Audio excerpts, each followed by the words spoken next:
The Turbo Rotator has two 50mm connections. Either can be inserted into the top of the pipe hex and the turbo rotated to best face the direction of the incoming shower waste.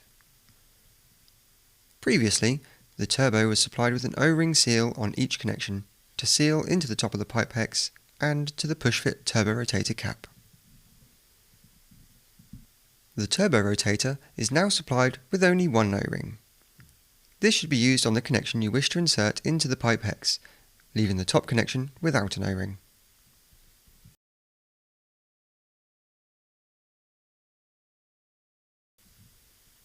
The ancillary kit supplied with the pipe hex has a PVCU Solvent Weld turbo rotator cap replacing the previous push-fit type. Apply solvent cement to the connection, fit the solvent weld cap and allow time for the cement to cure before testing the installation.